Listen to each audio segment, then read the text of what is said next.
Hey everyone, and welcome to season 10 of Be Heard Talk with Selena Hill, an award-winning talk show that adds a taste of hip-hop, AOC, and spice to unflavored news. I'm actually live in studio at our very own engineer, Joe Swift's studio, and I'm literally having a blast. This is like a whole thing. I wish you guys could see it, but I'm super happy to be here with you all. Each Sunday, I discuss race, politics, and culture from an unapologetic Black millennial perspective. And of course, I give you the opportunity to be heard. So leave those comments on Facebook, Twitter, YouTube, and LinkedIn, and I will read them throughout the show. And I already see a lot of comments, so I know you guys have a lot to say, especially about the topics we're going to talk about today.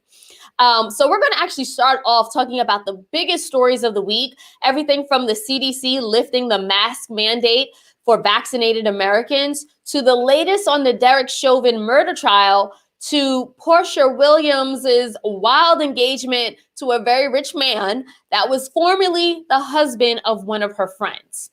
And then later on in the show, I'll speak to two organizers about the most recent surge of violence in Palestine, the history behind the Israeli occupation in Palestine, and how allies can stand in solidarity with Palestine. So we're going to have a great conversation about Palestine, and I see the comments already. I know you guys are geared up and just as geared up as I am to talk about it.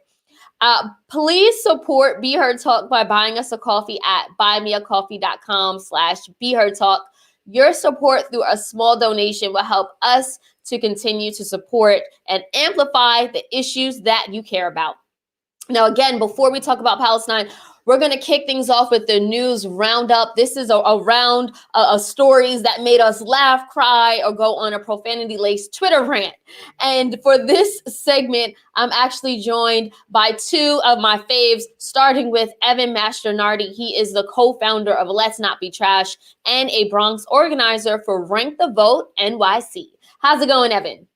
Hey, Selena, thanks for having me as always. Love being on Be Heard. Thanks for the Let's Not Be Trash shout out. Everybody follow Let's Not Be Trash podcast for multidimensional men. And looking forward to discussing these things with you today. Absolutely. We are also joined by Michelle Hope, who is a sexologist, activist, and a writer. How's it going, Michelle? Hey, how you doing today? Thank you so much for having me. We're happy to have you. So I'm actually going to kick things off with Evan. I'm going to just throw it to you so we can jump into these stories for the news roundup. This is going to be fun. Thank you for letting me talk about this. So we're going to start off the show as we always do. As Selena says, stories that made you laugh, cry, that waka flocka meme that was like, okay, and made you go, all right, that's enough internet for today.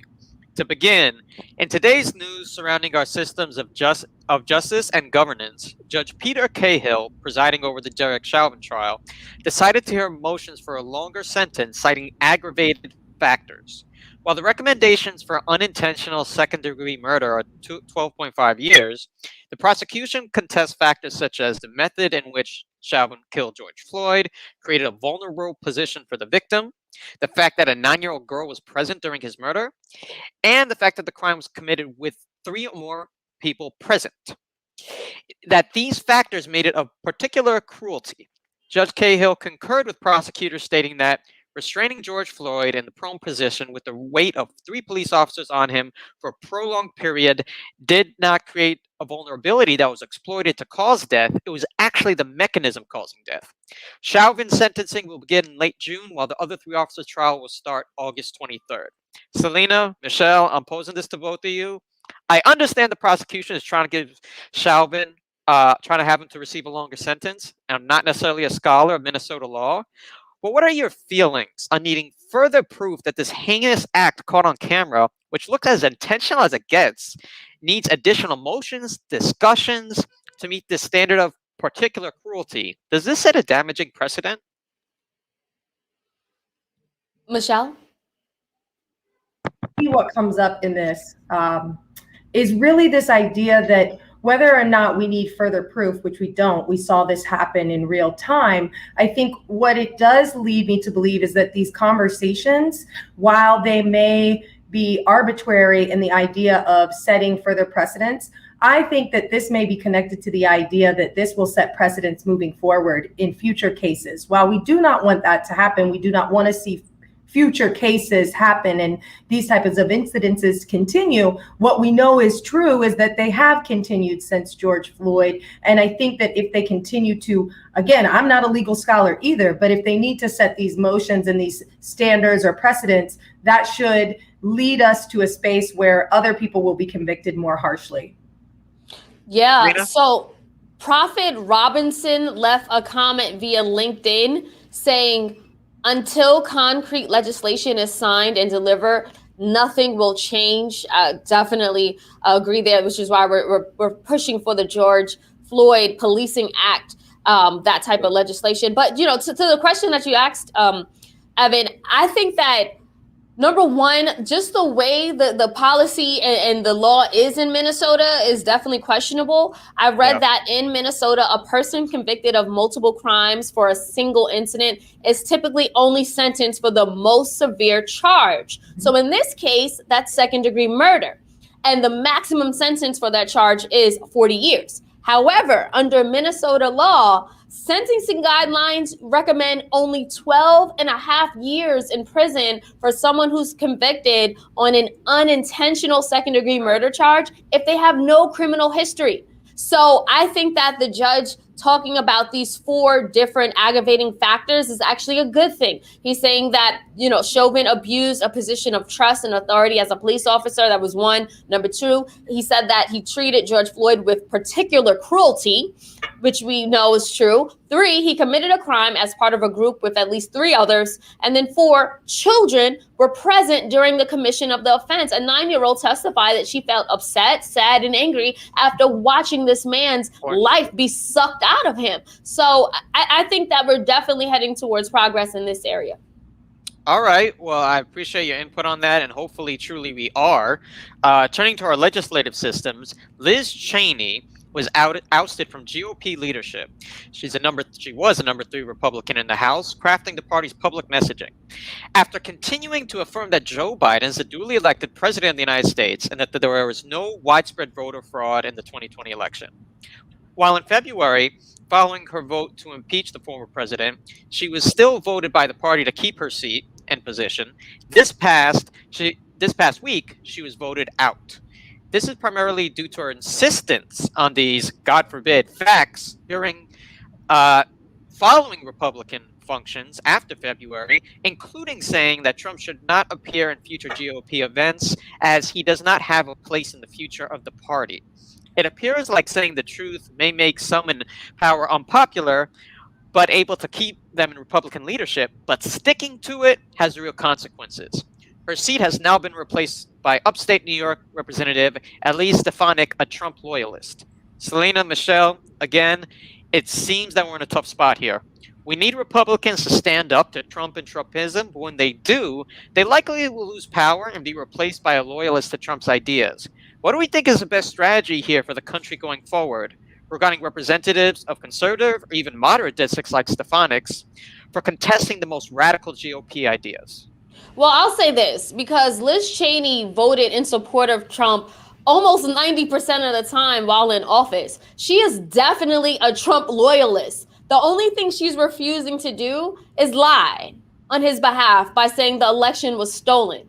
I mean, look, I really can't fathom how I really think that the Republicans at this point live in a distant world and they have no grasp on reality, because you're literally oisting a woman who is, voting in his favor and your favor because you support, Donald Trump. So I want to actually go to Prophet Robinson's comment via LinkedIn. Prophet Robinson says, Liz is a true Republican. I have respect for her. And I'm guessing Prophet Robinson is saying that because obviously she's standing up against the lie. She is a true Republican because she keeps voting for Republican values. She's extremely conservative. And just because she won't lie, like, the Republican Party is sickening to me at this point. Michelle, what are your thoughts? Well, I honestly think that if Liz was Latham and was a man, we would not be having this conversation. I think that it speaks to the idea that there are men in the Republican Party who have stood up against Trump, and we don't see them in the news cycle to the same extent.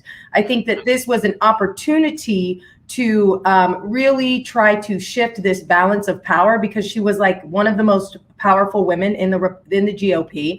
And again, she has been a Trump loyalist up until this point, because this was just fugazi. Okay, you didn't win, and now we all know that. But I don't think it goes back to Trump loyalists, because she's proven that by voting for his legislation and what he wanted. I think it comes down to the fact that there is some gender bias here. And I think that this idea that she was ousted is only really a part of her being a woman. If she was a man, I don't think we would see this or be having this conversation.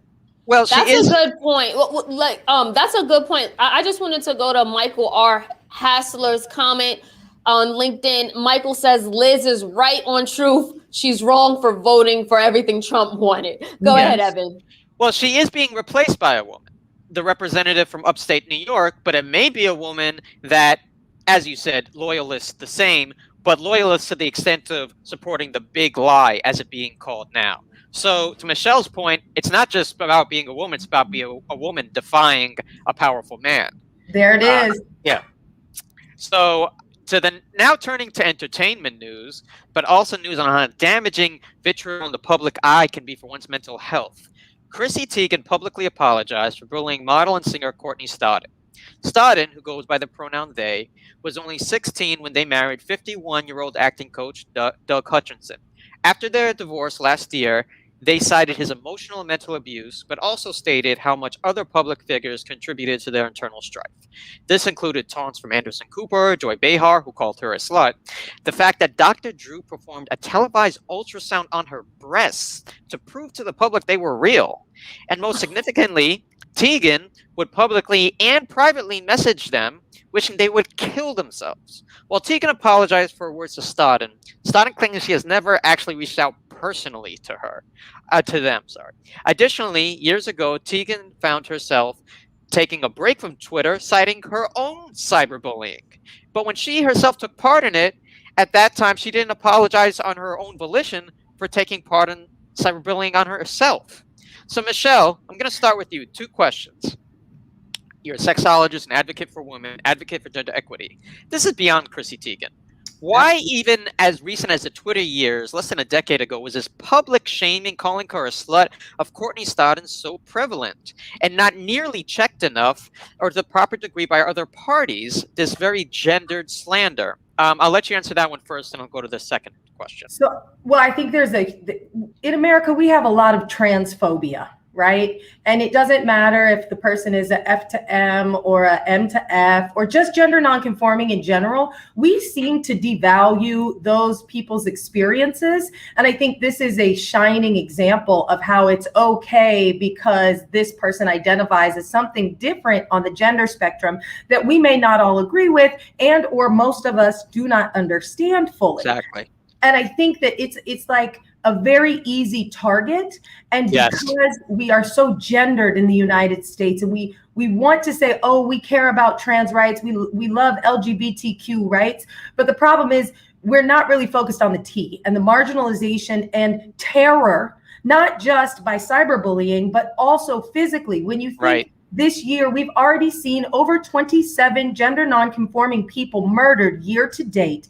And this is the highest it has been. And we are on track to break last year's record. And for the last 5 or 6 years, gender nonconforming and trans deaths have skyrocketed. And every year, there are more and more and more of these types of killings. So we have to look at this as a big picture issue, that if we can, demonize a 16-year-old person who is experiencing their own processes of coming to understand themselves better, it makes it a lot easier for us to turn a blind eye when transgender killings are happening all over and we're not saying anything. So we really have to ask ourselves as a society, why aren't we having conversations around supporting these marginalized communities and uplifting them in a way that allows them to tell their stories authentically and to be supported? Absolutely. Like you said, it's not just the superficial support, it's also the disparate treatment. You see disparate treatment when it's happening to somebody of a certain gender. So to continue, second question, this is a tricky subject, but I wanted to ask you, and then I want to get Selena's input after this. The relationship, while on its face, that's between Stodden and Hutchinson, who is decades her senior, is fraught with power dynamics. Yep. But it was legal, and to the extent that it was entered into, again, on its face, consensual. Yet it is understandable why outside parties may have legitimate concerns as to how healthy such a relationship can be for a 16-year-old. How do we effectively discuss the potential damaging dynamics of relationships such as this one with power, such a huge age difference, which by their own account, meaning by Stodden's account, did have abuse, but while respecting women's agency to be in the relationships that they want to be in? I think it really boils down, I've said this before, we need to focus on identifying a federally mandated K through 12 inclusive and medically accurate sex ed curriculum nationwide.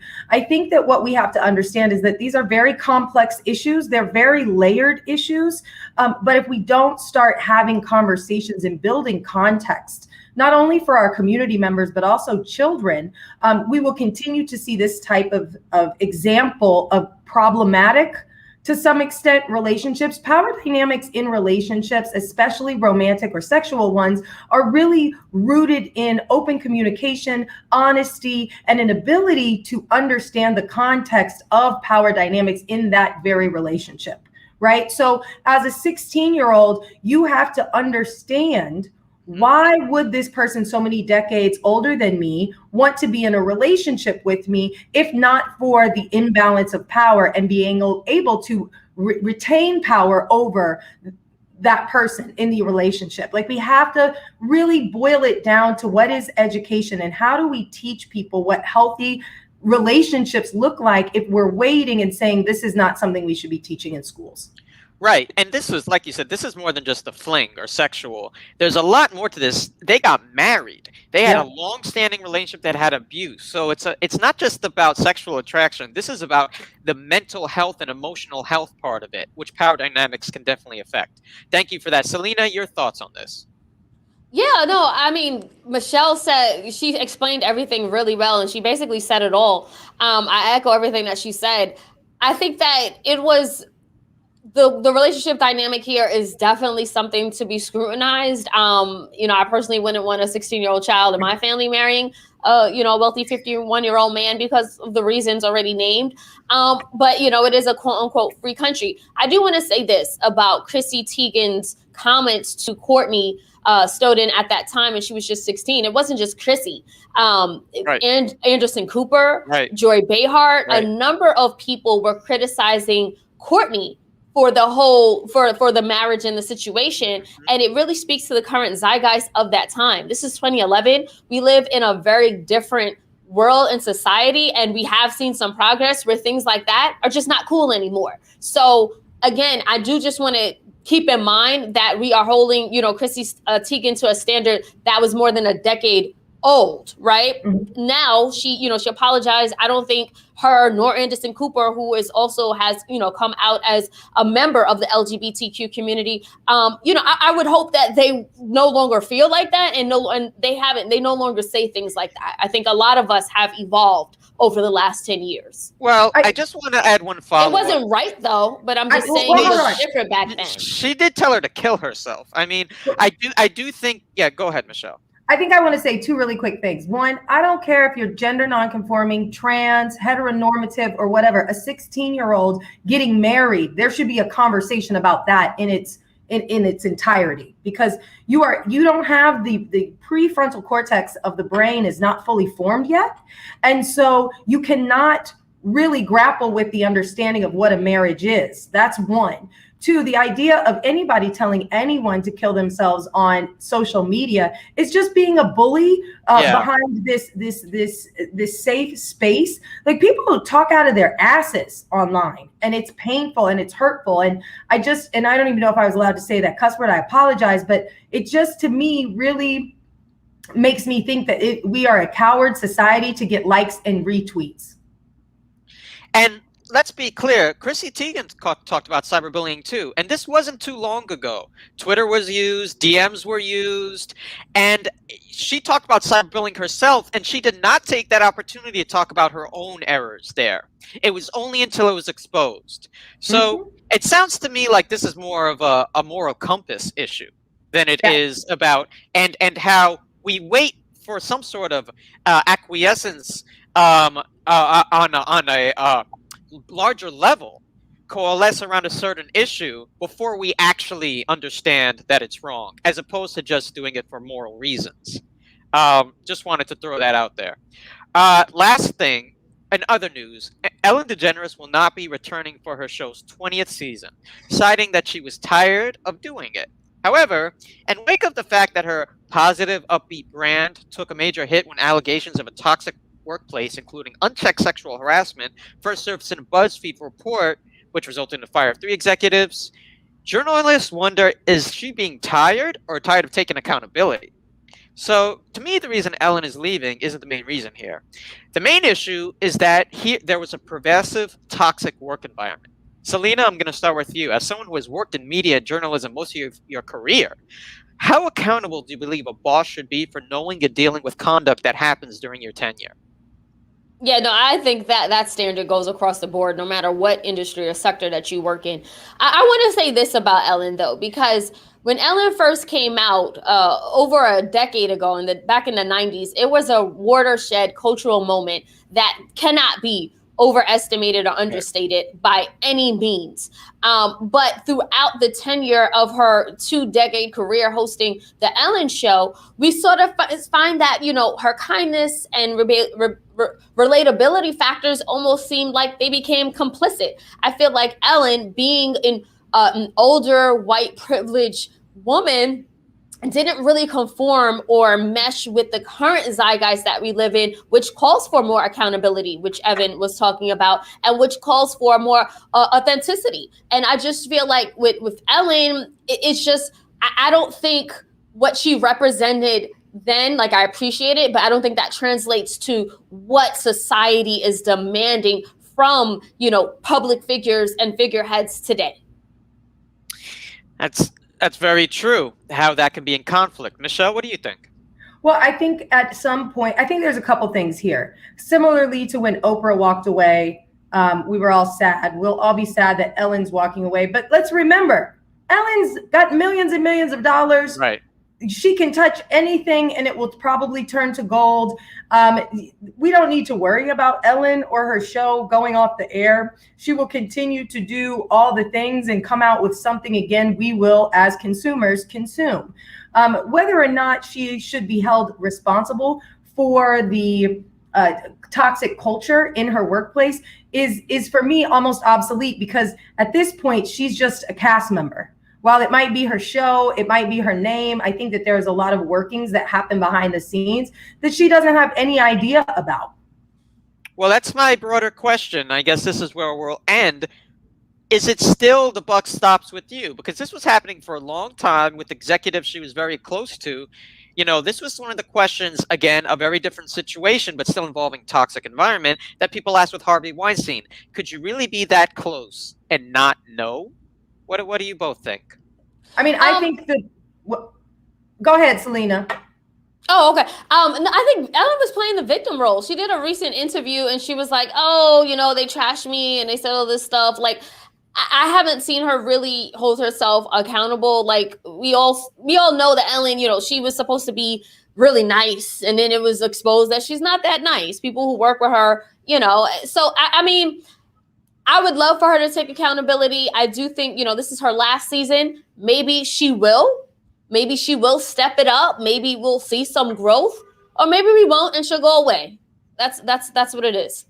I mean, my last thing on that would be media in general is not nice. The entertainment business, people are not nice. This is not just, you know, only about the Ellen show. This is something that happens in media quite often and in entertainment, that it's a very competitive place. And that is how the systems that and powers that be are. I think many people kind of knew that, but didn't want to vocally say that should be the precedent. And now we are checking these precedents that why is a toxic workplace, even if sexual harassment isn't being happening.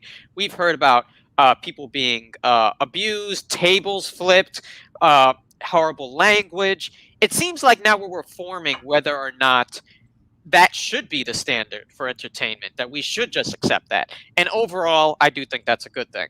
So that's the news roundup. Thank you, Selena, for giving me the opportunity to do it. Thank you, Michelle, and both of you for the input, and we'll see you next time. Absolutely. Appreciate you guys always. So now we're going to move things along to some of the questionable stories that made me say, really? Throughout this past week. Starting with the CDC. The CDC said on Thursday that fully vaccinated people do not need masks in most spaces, including being indoors. However, the federal mask retreat has set off confusion for states and cities around the country. Not only did the CDC announcement catch mayors and governors off guard, but some public health experts question the wisdom of the relaxed guidelines. And the most obvious issue here is that, okay, so the CDC basically created two separate rules, those who are vaccinated and rules for those who are unvaccinated. However, there's no way to tell the difference. Plus, the people who are pushing the limits on not wearing a mask more than likely are the ones who have not been vaccinated. So, yeah, I can get vaccinated, but how do you know if the person you're sitting next to has? Exactly. Meanwhile, Ohio Governor Mike DeWine announced the end to COVID-19 mask and social distancing measures throughout the entire state of Ohio. Really? I mean, maybe the Republican governor is of the same mind as many of the folks in Atlanta who think that COVID just magically has ceased to exist. But let us not forget that over 500,000 families have suffered from COVID deaths, while livelihoods have been destroyed, and school systems are literally hanging on by their teeth.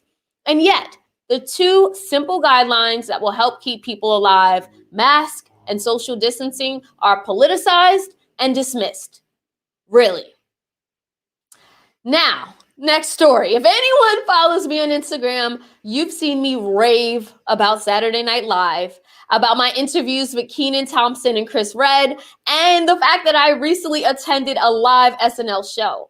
However, as a fan, I must say I was not a fan of SNL co-opting African-American vernacular English in a skit and then calling it Gen Z terminology. Look, I'm sorry to say, but SNL missed the mark with their Gen Z hospital sketch, where they tried to pass African-American vernacular as a new mainstream white teen slang. Guys, it's literally jargon that Black folks have been using in our communities for generations since we've been forced to code switch in America. And since the beginning of time, it's like white people continue to stumble upon things and call it theirs, whether it's language, the Caribbean, hip hop, everything. And honestly, at this point, we're over it, really. Last story, Portia Williams. Portia, you really wanted Phelan's man because we saw in your house and they captioned her as your friend. And we saw the picture with you, Dennis, and Simon. And we get it. He has some change, like $40 million.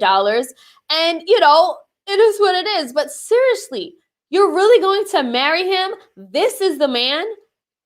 Portia, we saw your growth. We saw you going to therapy. We saw your loyalty to Tanya and Shamia for so many seasons. But we don't understand, girl. Please don't hit us with the hashtag love wins. Because really? All right. Now, on that note, we are going to keep things moving along. Now, for our main topic, Gaza is under attack. The fight for Palestinian freedom. The death toll in Gaza has climbed to a total of 181, including at least 52 children and 31 women since the beginning of the airstrikes on Gaza began last week. Plus, at least 1,225 people have been injured, and that number is expected to rise. On Saturday alone, Israel targeted a refugee camp in Gaza where at least 10 Palestinians were killed. It also destroyed a building in Gaza City that houses the offices of Al Jazeera and the Associated Press, which is a direct attack on media and journalists. The recent conflict began after Israeli military had a brutal response to Palestinian protests over a threatened neighborhood in East Jerusalem.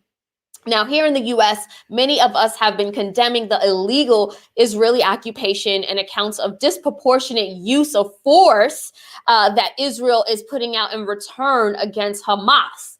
Meanwhile, while the Hamas rockets were fired and Israeli airstrikes were toppling buildings in Gaza and all the violence was happening on the ground, President Joe Biden was pretty quiet about this escalating crisis. He did not issue any hastily arranged remarks on the Middle Eastern violence, nor did he really even bring it up unless he was asked. And when he was asked about the matter, here's what he said, and I quote, "Israel has a right to defend itself when you have thousands of rockets flying into your territory. My hope is that we'll see this coming to conclusion sooner rather than later." Yeah. So to discuss the escalating tension in Palestine, the event that triggered this recent surge of violence, and the history behind the Israeli occupation in Palestine, we have two very special guests that I am honored to introduce, starting with Tahir Herzala, who is the Director of Outreach and Grassroots Organizing with American Muslims for Palestine. And we are also joined by Nordine Kizwani, who is the founder and chair of Within Our Lifetime, United for Palestine, a community-based Palestinian-led organization whose goals is to revitalize the revolutionary spirit of the Palestinian community abroad in pursuit of free homeland. Thank you so much for joining us here on Be Heard Talk. Thank you for having us. I appreciate you. Absolutely. So Tahir, I actually want to start with you. There's a long history of tension between Israel and Palestine. I know we have 30 minutes left for this conversation, but if you could just try to get us up to speed about the roots of this Israeli occupation. And again, I know we don't have enough time to really, really dig deep, but if you could just help some of us understand what's going on at the root. Yeah, absolutely. I mean, as simply put as I could put it, we have an occupying force, a settler colonial enterprise, which is rooted in the late 1800s out of the European colonial experience, Zionism, which in essence is a white supremacy transformed into Jewish supremacy, taking over Palestinian land, indigenous Palestinian land, in order to settle that land and colonize it. And to make an exclusively Jewish state on the ruins of Palestinian people and the Palestinian land. And this is what really the gist of it is. If you want to look at the core root of the problem that we have today, all of the issues that we have today in the region are derived or rooted in the occupation of Palestine from the beginning, from 1948 till today, by the Zionist entity known as the State of Israel, has caused and wreaked havoc on Palestinian society, has sought to ethnically cleanse the Palestinian population from our historic indigenous homeland, and has sought not only to remove us, but also erase our history and legacy in the region. And as you saw over the past 2 weeks, especially in the last week of the holy month of Ramadan, Israelis making incursions into the blessed and holy mosque of Al-Aqsa, which is another example of Israel trying to erase and diminish Muslim holy sites in the region in order to, again, recreate history and rewrite history in their own liking. And this is really the basic bare bones answer that I have for you for that. No, thank you so much, Sahir, for just breaking that down. Kika left a comment via Facebook that I want to go to. She says this country has always been silent on Israel colonizing others. Thank you so much for that comment, Kisa. Nardine, definitely want to get your feedback and your thoughts as well.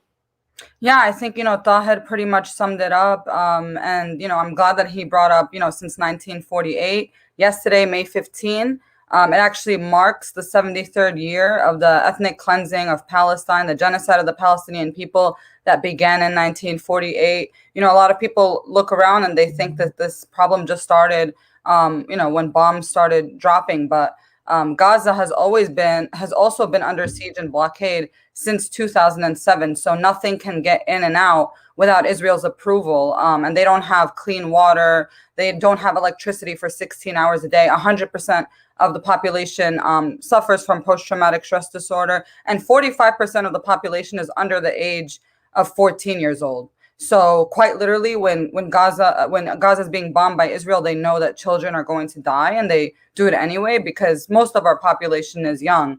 But this all started in 1948 with Israel's creation. A lot of people have looked to Sheikh Jarrah, which some of you might have heard of, a Palestinian neighborhood in Jerusalem that's has 500 people at threat of eviction being kicked out of their homes by Zionist settlers, in coordination and in support with the Israeli government. And one thing that people have been saying that I think really poignantly captures this is that every Palestinian neighborhood was once a Sheikh Jarrah, and everything that Israel is built on now was once Palestinian land. And of course, I love the comment about America being silent, because what else can we expect? This country was built also on the ethnic cleansing, the genocide of the indigenous people here, right? So, of course, the United States is also going to support a country that's doing the same thing. And yeah, so I'll leave it there so you can ask us more questions. I have a lot to say about this. No, Nardine, thank you for just speaking truth to power. I did want to get to Khadijah Caroline Cruz's comment via LinkedIn. She says, Israel is treating Palestinians like America was and is still treating people of color. So to your point, Nardine, this is, pretty unsurprising. And I did actually want to just dig a little bit into President Joe Biden's response a little bit more. Were you in any way surprised? Because, he said himself, I'm going to be the most progressive president ever. But it's like, where are you on this crisis that's going on? Yeah, not at all. I wasn't surprised. I mean, every single U.S. president at this point, during their time as presidency, has supported Israel. And even if he gave us some fake lip service where he, made some, fake thing to pretend to stand with Palestinians, we still wouldn't believe it, because the United States gives $10 million in our tax money to Israel every single day. And that's not a typo. Literally $10 million every single day, instead of, they still don't have clean water in Flint, Michigan. We can't even give people adequate access to healthcare in this country, but we have $10 million a day to send to an occupying army that's putting bullets in the chests of Palestinian children. And the NYPD literally has an office in Tel Aviv, in Israel. Police forces from the U.S., including, Minnesota, Ferguson, so many of the most violent forces we've seen, even the NYPD, are being trained in Israel from moves like the knee on the neck. And they also share, they get their same supplies, tear gas, so-called crowd control tactics that are actually violence to repress and oppress uprisings. And yeah, they're treating us like the same way, like we're terrorists, because they know that we have a struggle, and they know that, we're righteously angry, and they want to take that down. Absolutely. So, Tahir, I definitely want to get your response. And I know that Prophet Robinson said the Obama administration too dog Palestinians. He said that via, I think it was LinkedIn a few minutes ago. Tahir, what is your response to, Biden's response and just the history that America has of being so supportive of Israel and not calling out war crimes like we, do or would do in any other instance. Absolutely. I mean, the United States is not only silent about Israel's war crimes, the United States is an active participant in Israel's war crimes. I mean, we should be very clear and frank about that. Without the U.S. support and funding and political cover that is provided in the international arena, Israel would not be able to do what it is doing today. The United States is fully complicit in the violence committed against the Palestinian people. And our sister Nerdine just brought you the numbers. Yes, $10 million every single day, close to $4 billion annually in military aid. That means American weapons contractors are profiting from the murder of Palestinian babies. The American prison industrial complex also profits. All the evil forces in this country that oppress our people here domestically are party to the oppression of Palestinians abroad. And this is the problem that we have. The Biden administration came into office saying that they are going to be the human rights presidency, that they are going to flip the script on the Trump administration's policies of working with despotic regimes and human rights violators. Well, here's your opportunity, Mr. Biden. Here's your opportunity to come and speak out openly about one of the most gruesome, vicious, and violent attacks on human beings happening in the world right now. And instead of condemning Israel's violence, Biden gives excuses for Israel's violence and talks about, quote unquote, Israel's right to defend itself. Well, Israel has no right to defend itself against an occupied people. The occupied people are the ones who have an absolute and fundamental right to defend themselves against an occupier. This is the situation that we're dealing with when it comes to American politics. A dismal response, callous, and disgusting, scandalous response from the Biden administration thus far, where the State Department spokesperson Ned Price refused to even acknowledge the suffering of the Palestinian people, refused to even condemn Israel for killing babies. I mean, how absurd do you have to be? How evil do you have to be to not even want to utter the words condemn Israel for the things that are clearly and openly done in open view against human rights and violating Palestinians' dignity? I mean, this is the situation that we're dealing with, and this is what we are trying to fight, and what we're up against here as a Palestinian American diaspora community, as we challenge U.S. policy in a different direction.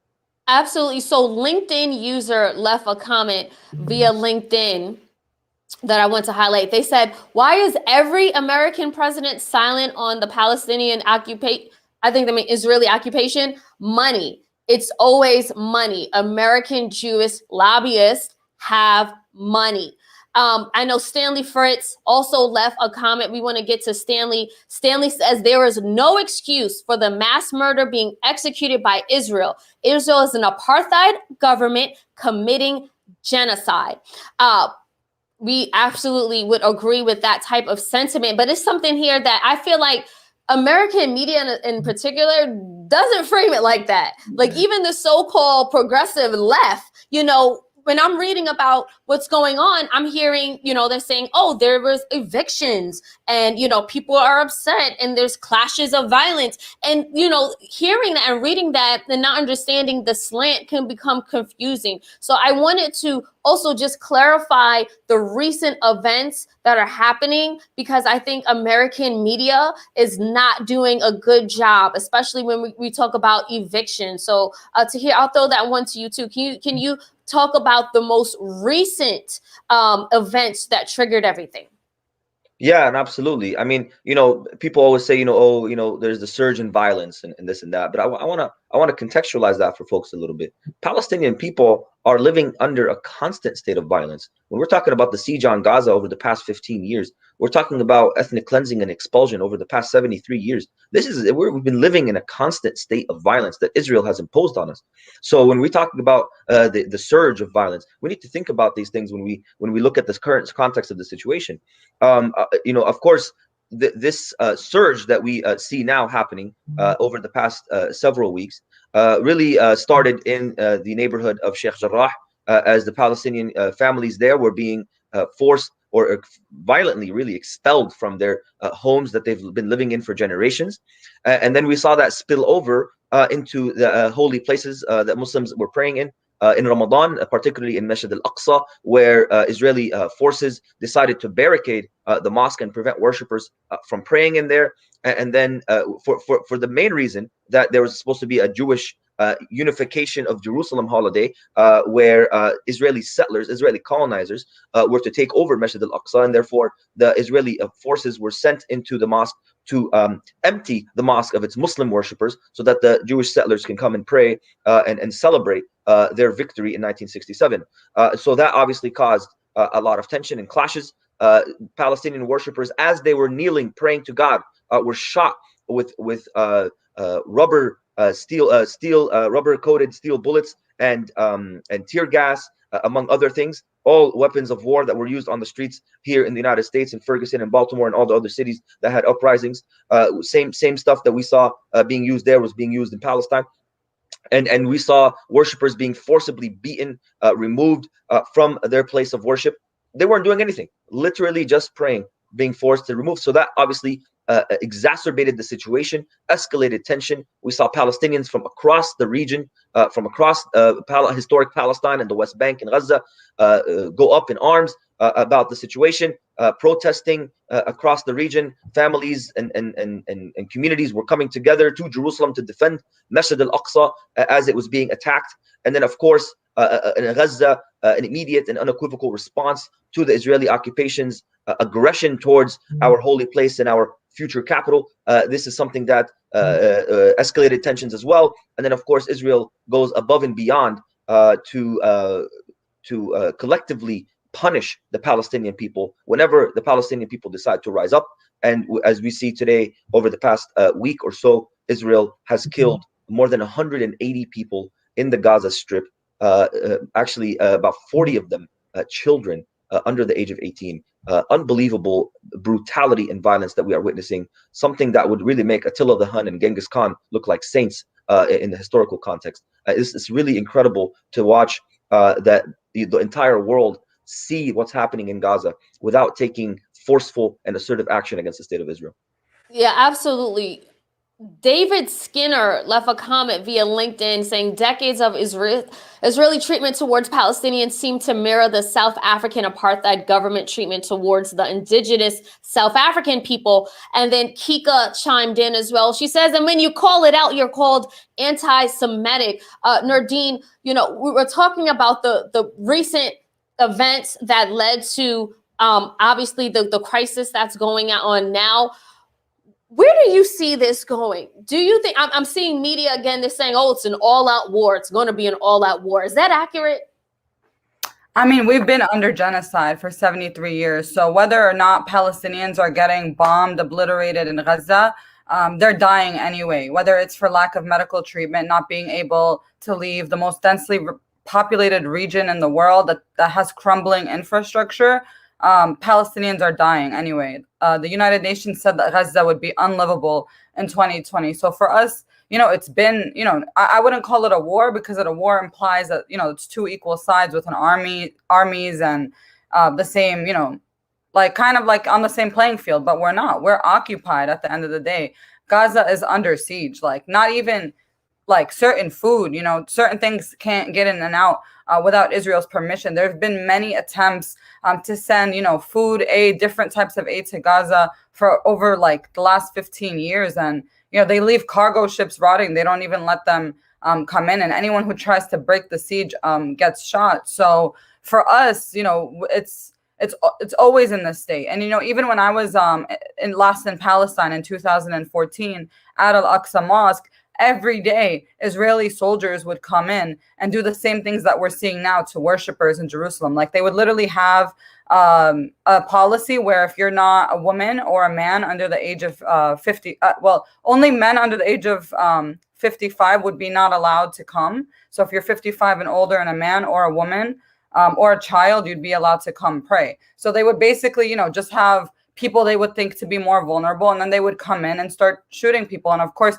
the mainstream media, not only does it not cover it, it flips the script. So New York Post literally had a headline that said that, Hamas killed 20 people in Israel including 9 children, when it was actually the opposite was the case. It was Israel that killed 20 Palestinians in Gaza, and including 9 children. And then when they realized they made the mistake, they didn't even correct it to publish it. They just made it about, Hamas and Israel exchanging rockets, right? But when it's Israelis or Israeli kids they thought who they thought died, they want to uplift that. But if it's Palestinians, they want to sweep it under the rug. And also, Nelson Mandela has said, our freedom is incomplete without we know all too well that our freedom is incomplete without the freedom of the Palestinians. In response to the apartheid comment, even his relatives now are still fighting for a free Palestine. So this is well known. And of course, yes, if you fight for Palestine, you're considered anti-Semitic. Even though I'm an American citizen, my father was born in Palestine. All 4 of my grandparents from both sides of my family were born in Palestine. I'm not allowed to go there. I was banned by the Israeli government when I was 20 years old, literally in 2015, because I was part of a Palestine organization on my campus. That's, it's very popular and well known. They have it all over the country. But if you speak up for Palestine, they'll find a way to take you down. Even now in law school, my law school at this point has said they've gotten over 20,000 emails for calls to try to expel me, to try to suppress my freedom of speech. And of course, they can't and won't do that. But this is exactly the case. Palestinians are fighting for free, are using our bodies, our voices, whatever we can, whether that's in Palestine, whether that's protesting, completely out of the understanding that this is an important cause for us to fight for. Meanwhile, the Israeli government is bankrolling billions of dollars to PR, to media, to lobbyists, to try to contain the truth. Even Instagram is blocking our stuff. There was a big thing where all of our posts on Instagram started to get deleted. I'm blocked from going live for some reason. So yeah, it's a very well-oiled, well-funded machine against people who have nothing but our voices and our rocks in our hands. Yeah, it's definitely not a fair fight. You can't even call it a fight because it's between the power and the international support that Israel has. It's definitely not a fight. It's oppression and occupying at this point. Well, it's always been. Rachel Johnson left a comment via Facebook. She said, "I did not know all of this. And this mirrors USA police killings of Black people too." And that leads me to my next point. How has Black Lives Matter, the movement, the global movement, sort of changed that conversation that folks here in America are having about Israel and Palestine? Did you notice any difference here? Absolutely. I mean, especially in the aftermath of the murder of George Floyd, and I would say really the apex of this was several years ago after Mike Brown's murder in Ferguson, Missouri. I think that for many people was a turning point in seeing an extraordinary solidarity between Black communities and Palestinians. I think one of the things that Black Lives Matter has changed in the American conversation is that it brought the violence and the brutality of Israel's occupation home for many Americans who didn't really understand or see what was happening on the ground. And I think one of the things that has been bold and truly principled from the leadership of the Black community on the ground, really those who are participating in these uprisings, is to make those connections and to be in relationship with Palestinian organizers in the United States and on the ground in Palestine. We know, as a matter of fact, there was a Dream Defenders delegation that took so many amazing Black voices to Palestine to witness personally what was happening on the ground there. And they came back and they became some of the most outspoken people for this cause. And one of those people is probably someone you've all probably had on this show before, Mark Lamont Hill, who lost his job at CNN because he said something that everybody believes and should know, which is Palestine should be free from the river to the sea. Nothing controversial about that. But of course, the mainstream media couldn't handle that narrative, and especially could not handle a Black man saying it to the rest of America. And so we're seeing this. And I think the challenge that Black America, especially Black intellectuals and organizers, people like Angela Davis, who are pushing the narrative on Palestine and framing it as an anti-colonial struggle, as a rights struggle, they're helping significantly alter and change American public opinion in the right direction when it comes to Israel Palestine. Yeah, and I just want to say this because I do feel like a lot of folks will say like, oh, well, America, we have enough issues here, and black folks, we suffer enough oppression here. And what I always say is that we can't be free unless everyone is free. And honestly, white supremacy is so pervasive that obviously it's being expressed, and it also plays a role here. If the Israeli people were darker, there is no question in my mind that they would not be getting away with what's going on today. But it's because Jewish people have been white or sometimes white facing or white presenting. And that's part of the reason. I mean, we see this played out in history time and time again. I want to we need to start, talking about solutions and actually, unfortunately, wrapping up the conversations. But Nardine, are there any plausible solutions here? So we believe in land back. We believe in full decolonization of Palestine. Look, Muslims, Christians, Jews all lived in Palestine pre-1948 peacefully. We're Muslim. My grandmother used to tell me stories of her doing Easter egg hunts in her village and how they would go to the Jewish butcher because it was better. And there are still Jewish people in Palestine that don't recognize themselves as Israelis. So, for us having one Palestine, freedom for all, nobody can have supremacy based on their religion, based on their race, because, a Jewish state implies, and not just implies, it effectively and de facto is going to be Jewish supremacists. So, having one Palestinian state for all people who want to be a part of that and not, just destroy and kill and ethnically cleanse the Palestinian people is the most just and realistic solution, because there are so many Palestinians still fighting for their land within Palestine. And as long as, Israel is colonizing us, Palestinians will not stop fighting for our rights and for our freedom. And there are also millions and millions of Palestinian refugees who live in neighboring Arab countries that are still, struggling in refugee camps, waiting to go home. They've really been waiting their whole life, building their whole life to go home. And even in, what we've been seeing in Palestine, all these protests, you also had protesters from Jordan and from Lebanon try to rush into the borders between them and Israel to go and support their Palestinian brothers and sisters back home. So this struggle is not going to end. And Palestinians will always show that there is a price to pay for occupation, even with the least we can do, even if just with our voices. We're not